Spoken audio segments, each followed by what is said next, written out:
কেমন আছেন আপনারা সবাই? আশা করছি আপনারা সবাই সুস্থ আছেন, ভালো আছেন। অন্যান্য দিনের মতো এমন কিছু ছোট ছোট টিপস শেয়ার করব। আশা করছি টিপসগুলি যদি আপনারা অ্যাপ্লাই করেন আপনাদের প্রত্যেক দিনের কাজ সহজ হবে।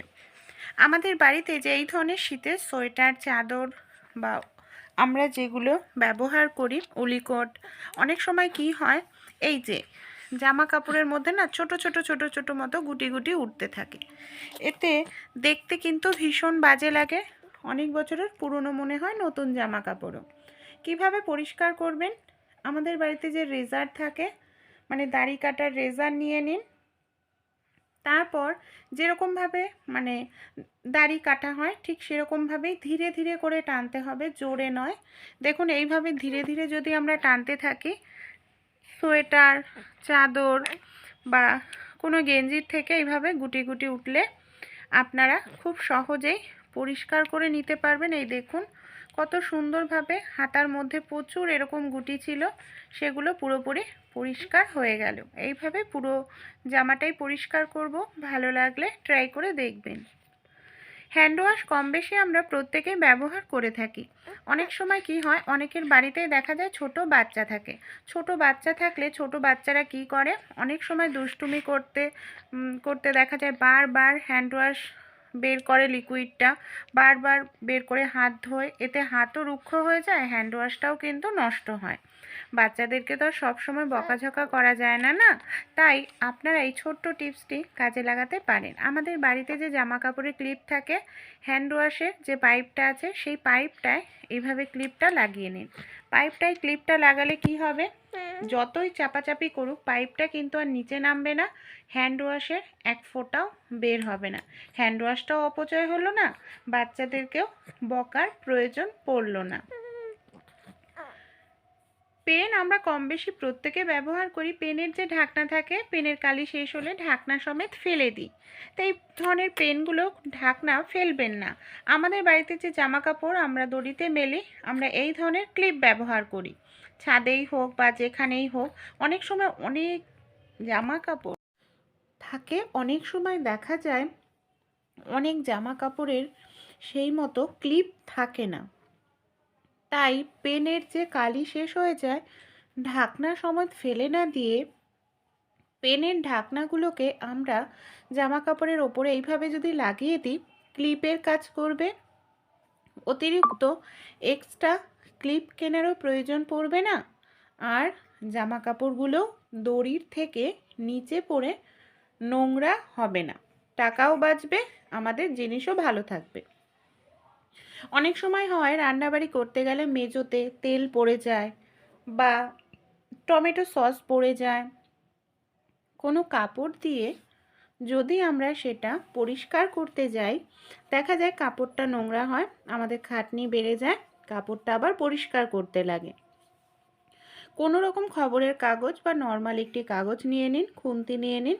খুন্তিটা কাগজের উপর রেখে এইভাবে হালকা করে একটু টানুন, দেখবেন খুব সহজেই আপনারা টমেটো সস, তেল কাগজের মধ্যে পরিষ্কার করতে পারবেন।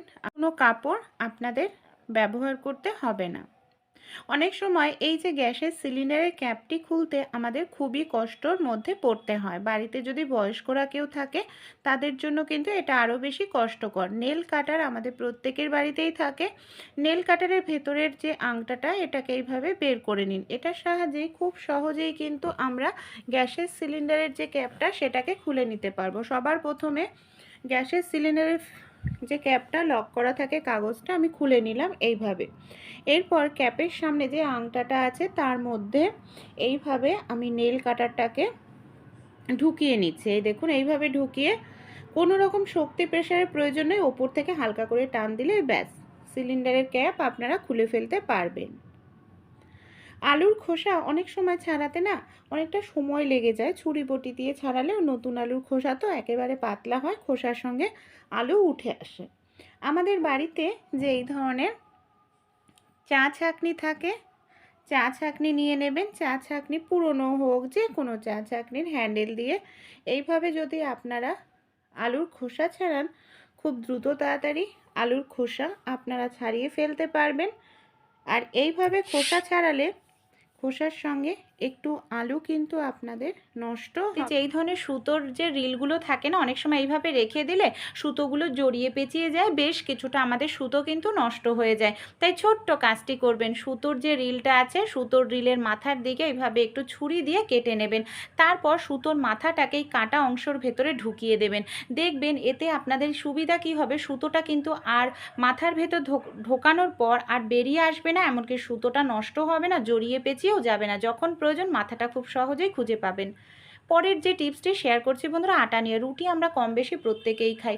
আমরা অনেকেই কিন্তু মিল থেকে আটা ভাঙিয়ে নিয়ে আসি, কিন্তু আমরা যে আটাটা খাচ্ছি সেটা যে কতটা খাঁটি আমরা কিভাবে বুঝবো? দেখুন, আটার মধ্যে ভুসি থাকা তো খুবই ভালো, কারণ ভুসিতে প্রচুর পরিমাণে ফাইবার থাকে, কিন্তু অতিরিক্ত মাত্রায় যদি ভুসি থাকে সেটা কিন্তু ভেজাল হয়ে দাঁড়ায়। তাই অবশ্যই বাড়িতে এই টিপসটি অ্যাপ্লাই করুন। দেখুন, আমি এখানে 2 ধরনের আটা নিয়েছি, একটি প্যাকেট আটা আর একটি নিয়েছি মিলের আটা। দুটো আটা আমি দুটো গ্লাসের মধ্যে এইভাবে দেখুন মিশিয়ে নিয়ে কিছু সময় রেখে দিয়েছিলাম। দেখুন বন্ধুরা, একটি গ্লাসে আমার কিন্তু কোনো রকম ওপরে ভুসি ভাসছে না। দেখতে পাচ্ছেন আরেকটি গ্লাস দেখুন পুরো ভুসিটা ওপরে ফুটে উঠেছে।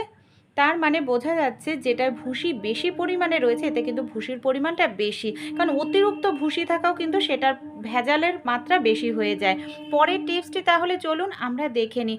এই ধরনের কসবাইট দিয়ে আমরা কম বেশি প্রত্যেকেই বাসন মেজে থাকি, কিন্তু এই ধরনের কসবাইটের মধ্যেও বন্ধুরা ছোট ছোট খাবারের টুকরো, নোংরা জমে থাকে, ব্যাকটেরিয়া জার্মস থেকে যায়। তাই এগুলোকেও কিন্তু আমাদের মাঝে মাঝে খুব সুন্দর করে পরিষ্কার করা উচিত। একটি পাত্রের মধ্যে আমি গ্যাসের ওপর গরম জল বসিয়ে দিলাম আর নুন সামান্য পরিমাণ আমি এখানে ডিশওয়াশ দিয়ে দিলাম। খুব ভালো করে মিশিয়ে নিচ্ছি। জলটা যখন খুব ভালোভাবে গরম হয়ে উঠবে, আমাদের যে কসবাইটগুলো আছে বা স্টিলের স্ক্রাবারগুলো এই জলের মধ্যে দিয়ে আমি 10 মিনিট ভিজিয়ে রেখে দেব। 10 মিনিট ভিজিয়ে রাখাতে এর মধ্যে যে খাবারের টুকরো, নোংরা, ব্যাকটেরিয়া, জার্মস সব কিন্তু চলে যাবে। আপনারা মাসে কিংবা 15 দিনে একদিন অবশ্যই এই কাজটি করুন। দেখবেন বাড়িতে ছোট বাচ্চা থাকলে, বয়স্ক কেউ থাকলে অসুস্থ কম হবে, কারণ এই সব ব্যাকটেরিয়া, জার্মস কিন্তু আমাদের বাসনে চলে যায়, যার ফলে আমরা খুব সহজেই ওই সব বাসন যখন খাবার খাই অসুস্থ হয়ে পড়ি। পরের যে টিপসটি শেয়ার করব বন্ধুরা, একটি পাত্রের মধ্যে আমি নিয়ে নিচ্ছি বেশ কিছুটা পরিমাণ জল আর নুন। এই জলটাকে আমি একটু গরম করে নেব, খুব গরম না, উষ্ণ গরম করে নিচ্ছি। এবার দেখুন একটি গ্লাস নিয়ে নিয়েছি, আমি গ্লাসের মধ্যে এই উষ্ণ গরম জলটাকে ঢেলে নিলাম। আমাদের বাড়িতে যে এই ধরনের খালি যে টমেটো সসের পাতাগুলো থাকে না, টমেটো সসের এই প্যাকেটের মধ্যে আমি দিয়ে দিচ্ছি উষ্ণ গরম জলটা। এই জলটাকে পুরোটাই আমি ঢেলে দেব। এটা আমরা কি কাজে ব্যবহার করব? আমাদের অনেকটা টাকা কিন্তু খরচ হওয়ার হাত থেকে বাঁচাতে পারে খালি একটি টমেটো সসের প্যাকেট। বন্ধুরা, অনেক সময় হয় আমাদের হাঁটু কোমর ব্যথা করে, কোথাও আঘাত লাগে, ডাক্তাররা হট শেক দিতে বলে, সেই ক্ষেত্রে প্রত্যেকের বাড়িতে হট প্যাক থাকে না।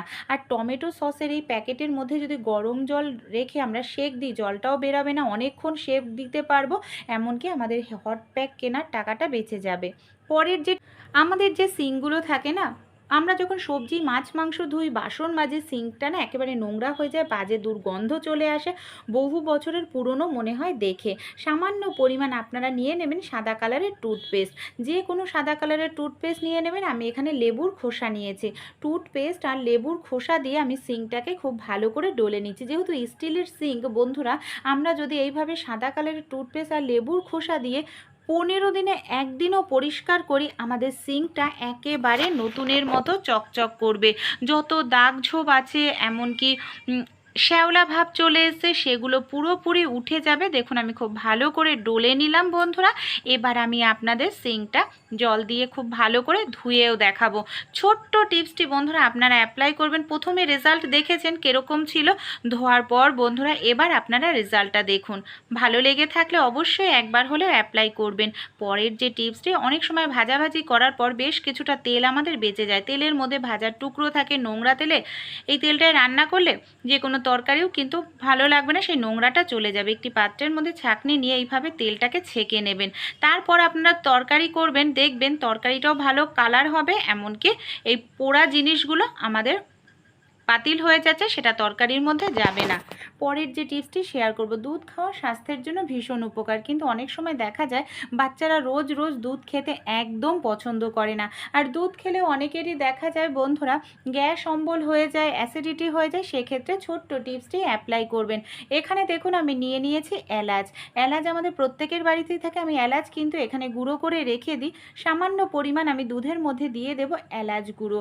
এলাচ গুঁড়ো কিন্তু আমাদের হজম শক্তি বাড়াতেও সাহায্য করে। এমনকি এলাচ গুঁড়ো দিলে বন্ধুরা দুধ থেকে সুন্দর একটি মিষ্টি গন্ধ আসবে, দুধের ফ্লেভারটা চেঞ্জ হয়ে যাবে, বাচ্চারা সহজেই কিন্তু দুধটা খেয়ে নেবে না।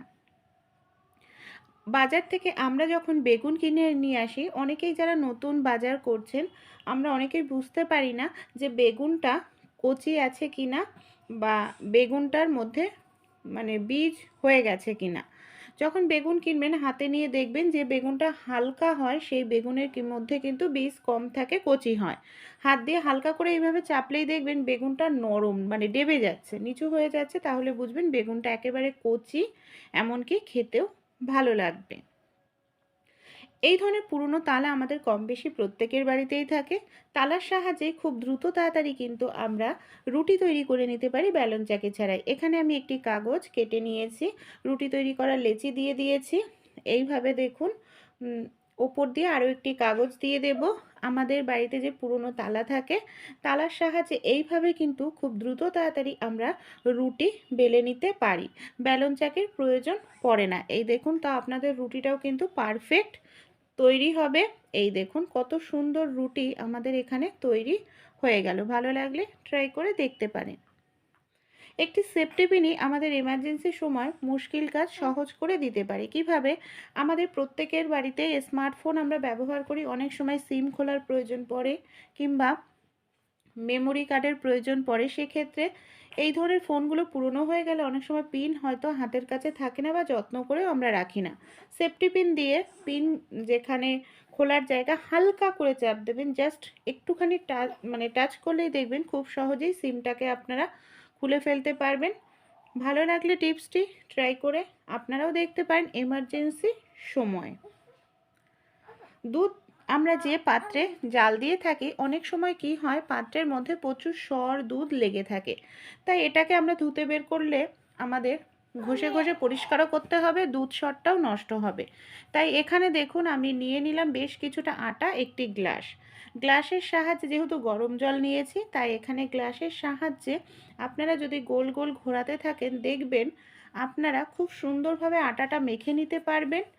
যে কোনো ছোট পাত্রের মধ্যে আপনাদের হাত দিতে লাগবে না।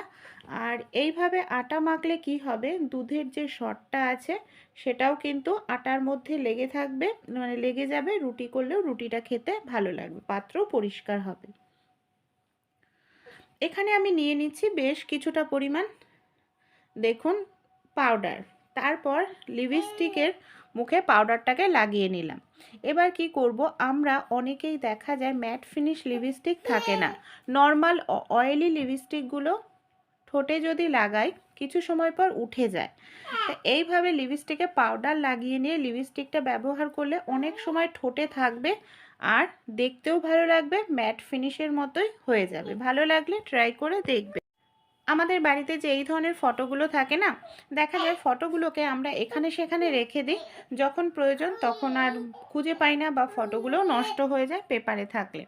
এই ধরনের যে বক্সগুলো থাকে, আমরা ফটোগুলোকে যদি এই ধরনের বক্সের মধ্যে ভরে রেখে দিই, নির্দিষ্ট জায়গায় থাকবে, ফটোগুলো সহজে নষ্ট হবে না, অনেক দিন ভালো থাকবে। বাঁধাকপি কম বেশি আমরা প্রত্যেকেই খেয়ে থাকি। অনেক সময় দেখা যায় ঝিরিঝিরি করে বাঁধাকপি কাটতে গেলে আমাদের হাত কেটে যাওয়ার সম্ভাবনা থাকে, তাই ছুরি বটির কোনো কিছুর প্রয়োজন পড়বে না। আমরা খুব সুন্দরভাবে বাঁধাকপি কেটে নিতে পারবো একটি গ্লাসের সাহায্যে। এখানে একটি গ্লাস নিয়েছি, গ্লাসের সাহায্যে দেখুন কত ঝিরিঝিরি করেই আমরা এখানে বাঁধাকপিটা কেটে নিচ্ছি। তাই যারা নতুন গৃহিণী এইভাবে ছুরি বটি ছাড়াই খুব দ্রুত বাঁধাকপি কেটে নিতে পারবেন একেবারে ঝিরিঝিরি করে। আপনাদের হাত কাটার কোনো রকম কিন্তু সম্ভাবনা থাকবে না। আর দেখুন কাজটিও আপনারা খুব দ্রুত তাড়াতাড়ি করে নিতে পারবেন। এইভাবে দেখুন আমি কতটা বাঁধাকপি কেটে নিয়েছি। ছোট ছোট টিপসগুলি যদি আপনাদের একটু ভালো লেগে থাকে অবশ্যই আপনারাও কিন্তু ট্রাই করে দেখতে নেবে। পরের যে টিপসটি শেয়ার করব বন্ধুরা, ঘর মুছতে অনেক সময় দেখা যায় আমাদের খুবই কষ্ট হয়। যারা বয়স্করা নিচু হয়ে এইভাবে আলমারির তলা, শোকেসের তলা, এমনকি ঘরের মেঝে, একটি বোতল যদি হাতের কাছে পুরনো বোতল থাকে, পুরনো একটি বোতলের সাহায্যেই কিন্তু খুব সহজেই পুরো ঘর বাড়ি মুছে ফেলা যায়। এর জন্য কোনো টাকা খরচা করতে হবে না। আপনারা যে কোনো জলের বোতল বা কোল্ড ড্রিঙ্কসের বোতলের মাথার অংশটা এইভাবে কেটে নিন। দেখুন আমি কেটে নিয়েছি। এবার লোহার একটি রড নিয়েছি, অবশ্যই একটু বড় রড নেবেন। তারপর গরম করে বন্ধুরা কি করতে হবে দেখুন, আমাদের না গোল গোল করে এরকমভাবে দেখুন ছিদ্র করে নিতে হবে। দেখুন আমি এইভাবে বোতলটার চারপাশ ঘুরিয়ে আমি সামান্য একটু গ্যাপ দিয়ে দিয়ে ছিদ্র করে নিচ্ছি। এইভাবে দেখুন আমি পুরোটা ছিদ্র কিন্তু বন্ধুরা করে নিয়েছি। আমার বোতলটা রেডি হয়ে গেছে। আমাদের বাড়িতে এরকম ধরনের অনেক পুরনো গেঞ্জির প্যান্ট গেঞ্জি থাকে। এখানে আমার ছেলের একটি প্যান্ট ছিল, প্যান্টটার গার্ডার ঢেলা হয়ে গেছে, পরছিল না, এটাকে আমি বাতিল করে দিয়েছিলাম। তো এই প্যান্টটা দিয়েই কিন্তু আমরা খুব সুন্দর একটি ঘর মোছার জিনিস বানিয়ে নিতে পারি বন্ধুরা। দেখুন প্যান্টটার গার্ডারের অংশটা কেটে দিলাম, এটাকেও ফেলবো না, এটাকেও কাজে লাগাবো। এবার দেখুন বন্ধুরা আমি কি করছি, কাঁচির সাহায্যে প্যান্টটাকে আমি এইভাবে সরু সরু করে কেটে নিচ্ছি। আপনারা যদি কোনো গেঞ্জি নেন, পুরনো যে কোনো কিছু ছেঁড়া গেঞ্জি বা প্যান্ট নিলেও এইভাবে সরু সরু করে কেটে নেবেন। তারপর এইভাবে টেনে লম্বা করে নেবেন। দেখুন এরকমভাবে টেনে যদি একটু লম্বা করা যায়, একটু দড়ির মতো তৈরি হয়ে যাচ্ছে। এইভাবে সবগুলোকে আমি টেনে লম্বা করে নিলাম। এবার যে বোতলটা আমি ছিদ্র করে রেখেছিলাম, এইভাবে দেখুন দুটো করে দড়ি নিয়ে আমি এইভাবে ছিদ্রর মধ্যে গিঁট দিয়ে নিচ্ছি। সবগুলো ছিদ্রর মধ্যেই আমাদের এই প্যান কেটে নেওয়ার দড়িগুলো এইভাবে ভেতরে ঢুকিয়ে টাইট করে গিঁট দিয়ে নিতে হবে। দেখুন আমি কিন্তু সবগুলোকে তৈরি করে নিয়েছি, দেখতে পাচ্ছেন। এবার আমাদের দরকার হবে এরকম একটি লাঠির। যে কোনো ছোট বা বড় আপনারা লাঠি নিতে পারেন, আপনাদের যতটা সুবিধা মনে হয়। আমাদের দেখুন এটা তৈরি করতে বন্ধুরা 10 মিনিটও সময় লাগলো না। নিচের দিকটা আমি এইভাবে একটু কাপড় মোটা করে পেঁচিয়ে নিলাম যাতে বোতলটা নিচের দিকে খুলে না যায়। এবার দেখুন ওপরের দিকটা বোতলটাকে নিচের দিকে চেপে আমাদের আবার কিছুটা অংশ এইভাবে কাপড় হোক দড়ি হোক মোটা করে দিতে হবে যাতে বোতলের ওপরের অংশটা লাঠির ওপরে না চলে আসে। অসাধারণ একটি মফ আমরা বাড়িতেই তৈরি করে নিতে পারি ঘর মোছার জন্য। দেখুন এটাকে আমি কি করছি, খুব ভালো করে আমি এটাকে জল দিয়ে ভিজিয়ে নেব। আর এইভাবে যদি আপনারা বাড়িতেই মফ তৈরি করেন অনেকটা টাকা কিন্তু আপনাদের বেঁচে যাবে। দাঁড়িয়ে দাঁড়িয়ে আপনারা খুব সহজে ঘরটা কিন্তু বন্ধুরা মুছে নিতে পারবেন। ঘর মুছতে কোনো রকম আপনাদের কিন্তু অসুবিধাই বন্ধুরা হবে না। যখন আপনাদের কাপড়টা নষ্ট হয়ে যাবে কাপড়টা চেঞ্জ করে আপনারা আবার নতুন কোনো পুরনো গেঞ্জি বা অন্যান্য জিনিস আবার এইভাবে সেট করে নিয়ে সুন্দরভাবে ঘরটা মুছে নিতে পারবেন। আর দেখুন বন্ধুরা কি পরিমাণ নোংরা দেখতে পাচ্ছেন উঠে এসছে আমাদের ঘরের মেঝে থেকে। ছোট্ট ছোট্ট টিপসগুলি যদি আপনাদের একটু উপকারে আসে অবশ্যই অ্যাপ্লাই করবেন, আমাকে সাপোর্ট